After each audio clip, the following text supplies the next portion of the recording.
1944, the global war had irrevocably shifted course. From unstoppable offensives, the Axis now faced a fierce counter-assault from all directions, signaling the final days of the storm.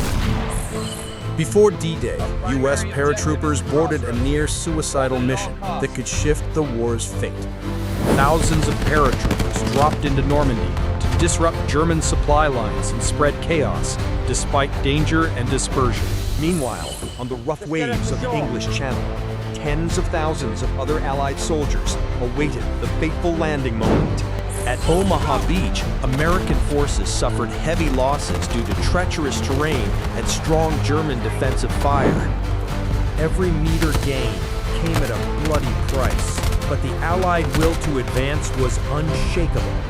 Every American soldier, with every weapon in hand, fought with extraordinary courage to overcome the Omaha meat grinder.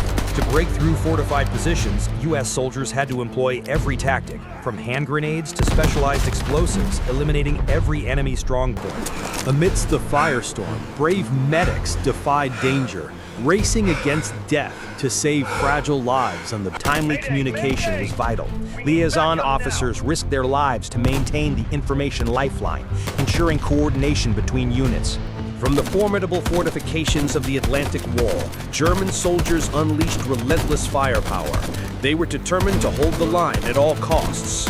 Over 156,000 troops from 12 nations, 7,000 ships, and 10,000 aircraft joined the largest military operation in modern history. Before D-Day dawned, American and British paratroopers landed behind German lines to cut off supply routes and sow chaos. To maintain the offensive, logistics were crucial, but every victory came at the cost of blood and tears. On the chaotic battlefield, frontline officers played a pivotal role, pushing soldiers through a fear, advancing under fire. Amidst the brutality of war, camaraderie always ignited hope, driving them to fight for one another. In early August 1944, as German forces in France began to withdraw, the French resistance, FFI, in Paris rose up, seizing control of the city from within. They turned every street into a trench, every house into a fortress, engaging German soldiers in fierce street battle. They were brave Parisians directly confronting the occupying enemy, fighting for Paris to be liberated by itself by the French people. General Dietrich von Choltitz, German commander in Paris, received orders from Hitler to destroy the city but refused to execute them. This decision saved Paris from destruction. General Leclerc's French 2nd Armored Division, along with the U.S. 3rd Army, entered Paris. The people poured into the streets, waving flags and cheering for victory. This event boosted France's reconstruction and symbolized the French resistance and fascism's collapse in Western Europe. At the same time, the Soviet Union launched Operation Bagration, June 1944, destroying the German Army Group Center in Belarus. With overwhelming armored might, the Soviet Red Army broke through German lines, crushing all resistance in their advance. Soviet infantry, with unwavering spirit, cleared every enemy pocket of resistance, relentlessly pushing forward. Operation Bagration shattered German defenses, killing or isolating hundreds of thousands and opening the way into Poland and Germany. After Bagration, the Red Army pushed west, liberating Eastern Europe as Romania and Bulgaria turned against Germany. By late 1944, the Red Army continued its deep advance into Hungary, facing the last resistance of Germany and their allied units. The liberation of these nations was not just a military victory, but also reshaped the political map of Eastern Europe for decades to come. In December 1944, Germany launched the Ardennes Offensive, hoping to split the Allies and turn the war. Allied forces were caught by surprise, fighting fiercely in the biting cold of winter, attempting to halt the German advance. German Tiger II tanks, steel behemoths, exerted immense pressure on Allied lines, but stubborn American resistance slowed their advance. In the biting cold of the Ardennes winter, American soldiers had to battle both the enemy and the harsh weather, testing the limits of their endurance. In early 1945, the Red Army advanced 500 kilometers in 3 weeks during the Vistula-Oder Offensive, reaching Germany's border and setting the stage for Berlin. In April 1945, 2 million Soviet troops stormed Berlin, turning every street and house into brutal urban combat.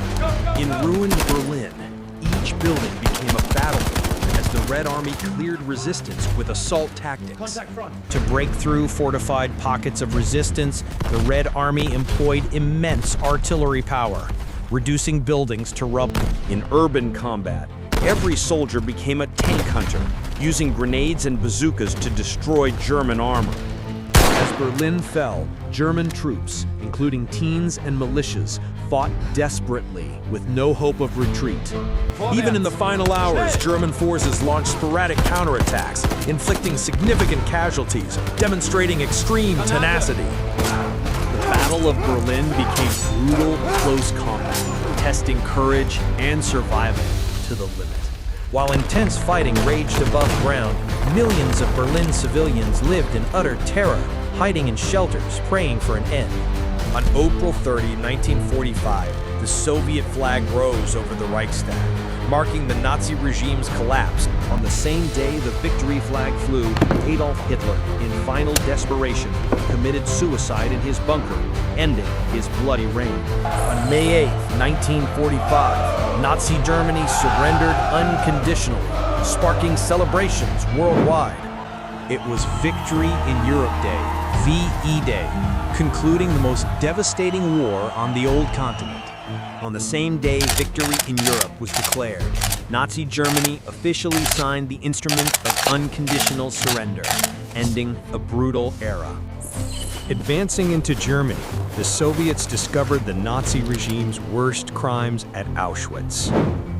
The scenes inside the concentration camps were living proof of the unimaginable brutality of war and fascism.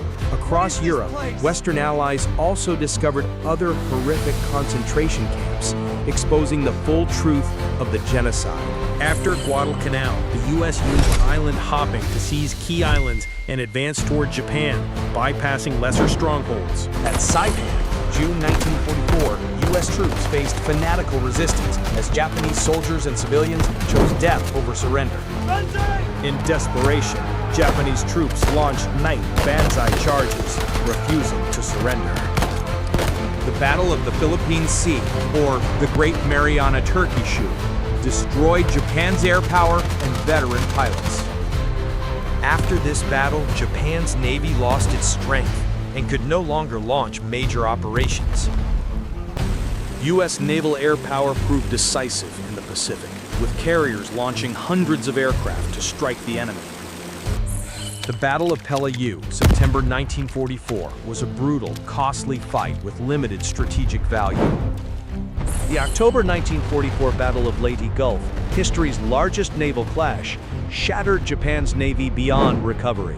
In June 1945, U.S. forces captured Okinawa, preparing for a direct assault on Japan. This was one of the bloodiest battles in the Pacific. Allied artillery pounded Japanese strongholds, clearing the way for infantry to advance. To defeat Japanese cave defenses, U.S. troops used brutal tactics like flamethrowers and explosives. Japan's trench and tunnel networks turned each island into a deadly maze, causing heavy U.S. losses. In Okinawa's dense jungle, every officer's command was a vital call, pushing soldiers beyond their limits of endurance. When encircled, many Japanese soldiers chose death, refusing to surrender, embodying a fight-to-the-death spirit. Kamikaze pilots weren't madmen. They embraced death, driven by belief and a dying empire's despair. Kamikaze, a desperate attack, inflicted significant damage on the American fleet, but could not change the course of the war. In Operation Tengo, the battleship Yamato faced hundreds of U.S. aircraft, firing all guns until the end. Hundreds of U.S. planes turned the Yamato into a blazing wreck, proving naval air power's dominance. Yamato, last pride of Japan's navy, sank with thousands aboard, marking the end of battleships and the rise of naval air power.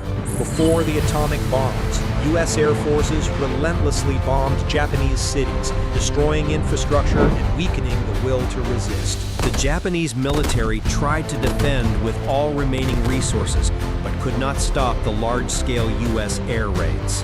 Japanese cities were severely devastated by firebombing raids, causing immense destruction and leaving civilians homeless. The lives of Japanese civilians were a constant horror, forced to flee from incessant bombings and the ever-present threat of death. In a final push to end the war, the U.S. sent the B-29 Enola Gay with a new weapon that would change history. On August 6, 1945, a morning just like any other in Hiroshima, but it was to be the last peaceful morning. In mere seconds, a terrifying flash of light changed everything. The atomic bomb's unprecedented power turned Hiroshima and Nagasaki into ghost cities, killing hundreds of thousands and unleashing ultimate horror. On August 15, 1945, Emperor Hirohito announced unconditional surrender, paving the way for the war's end. On September 2, 1945, aboard the USS Missouri, Japan signed the surrender, marking the end of World War II. The war ended, millions of soldiers joyfully reunited with their families. Peace came amid horrific devastation. Alongside the joy of return was immense reconstruction effort. Devastated cities slowly revived from the rebels, beginning a new chapter. World War II ended, but the Cold War began, dividing the world into two blocks led by the US and the Soviet Union with opposing ideologies. Millions of lives were lost, leaving a profound lesson on the value of peace, unity, and the devastating consequences of hatred. History forever serves as a reminder for future generations about the immense sacrifice and the importance of maintaining peace.